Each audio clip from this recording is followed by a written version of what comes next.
masalah PCR, keakuratan PCR. Yang kedua, masalah efikasi vaksin. Yang ketiga, masalah kontrak vaksin pemerintah Indonesia dengan produsen vaksin.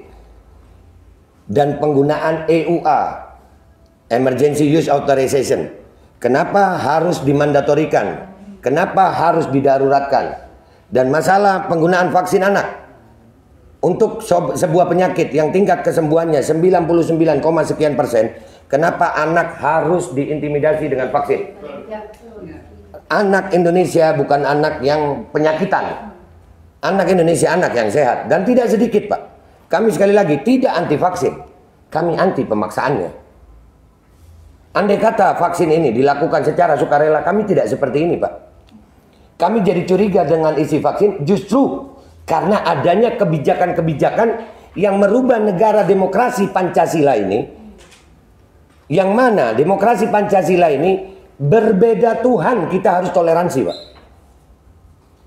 Tapi dengan adanya vaksinasi, rakyat Indonesia sekarang ini, perbedaan vaksinasi sudah ada diskriminasi dan intimidasi.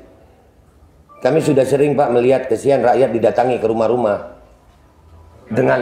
dengan pakaian seragam tentara. Itu belum sakit udah sakit duluan, takut. Iya, kayak datengin maling. Ini masalah vaksinasi mentinya.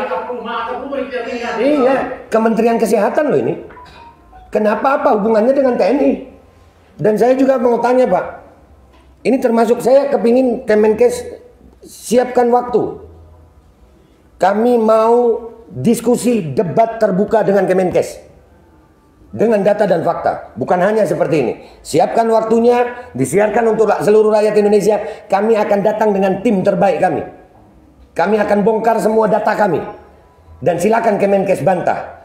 Dan saya menuntut hari ini ada perjanjian tertulis antara saya dan Kemenkes. Kapan waktunya, dan kalau nanti di diskusi debat terbuka itu kami salah, saya Babe Aldo bertanda tangan rela dipenjara seumur hidup karena telah mengacaukan kekacauan, menyebabkan kekacauan bagi seluruh rakyat Indonesia. Jadi itu yang saya tuntut. Saya tuntut adanya, kan kita di negara demokrasi, Pak. Ya, betul. Bapak menerima kami dengan baik, kami pun senang ini, Pak. Alhamdulillah, ini yang kami cari dari beberapa waktu. Saya berteriak-teriak di medsos, tapi lucu, Pak. Saya berteriak di medsos, bukannya dipanggil, tapi dibungkam.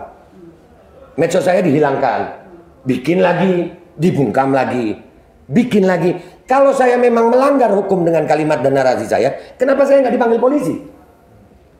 Kenapa pihak Kemenkes tidak mau memanggil saya? Apakah memang karena saya benar tapi didiamkan? Atau kalian tahu apa? Nah, ini yang perlu kami diskusikan. Kehadiran kami di sini sekarang ini, Pak, khususnya kami ini yang masalah vaksinasi. Kami menuntut keterbukaan informasi publik dan itu dilindungi oleh undang-undang. Ada KIP, undang-undang KIP ada. Ya, jadi kalau saya mewakili sebagian ibu-ibu ini, kami menuntut adanya diskusi terbuka antara pihak Aliansi Rakyat Menggugat dan tim dengan pihak Kemenkes yang disiarkan untuk seluruh rakyat Indonesia. Kita akan bawa tim terbaik kita melawan tim terbaik Kemenkes untuk berdiskusi, bukan untuk debat biasa aja, Pak. Karena ini menyangkut hajat hidup 270 rakyat Indonesia, 270 juta rakyat Indonesia. Kami tidak mau mempertaruhkan masa depan anak-anak kami, Pak. Nggak sedikit efek samping. Saya nggak mengatakan semua efek samping itu jelek. Enggak. Karena kita tahu efek samping itu berbeda-beda, seharusnya jangan ada paksaan. Kalau ikan laut aja, Pak, ilmu kesehatan standar ini, ikan laut itu penuh protein. Tapi nggak bisa dimakan semua orang. Ada yang alergi. Nah, kenapa untuk masalah vaksinasi semuanya disikat aja? Dan kebijakan-kebijakan intimidasi ini sangat, Pak. Sampai menggunakan. Dan ini kami berharap Kemenkes mau bersuara. Oh, itu kebijakan dari kementerian lain. Bersuaralah kalian. Kemenkes tidak seperti itu. Supaya kami tahu kemana kami mau datang. Tapi kalau Kemenkes diam saja, berarti Kemenkes sejalan dengan mereka. Jadi begitu, Pak. Kapan waktunya kami bisa diskusi terbuka dengan pihak Kemenkes dengan data dan fakta yang disiarkan langsung kepada seluruh rakyat Indonesia. Supaya rakyat Indonesia mendapatkan kejelasan informasi keterbukaan informasi publik. Banyak Pak pertanyaan saya ini. Cuman saya yakin nggak bisa diselesaikan sekarang. Masalah PCR, masalah efikasi vaksin, masalah kontrak vaksin. Kenapa vaksin harus dijaga dengan kendaraan tempur? Bahkan kalau ngirim vaksin ke Bandung itu jalan tol disteril Pak. Pakai barakuda dan disteril itu jalan tol. Ya, dan kenapa kenapa kalau memang tidak ada pemaksaan kok sampai ada intimidasi menggunakan aparat dengan seragam lengkap?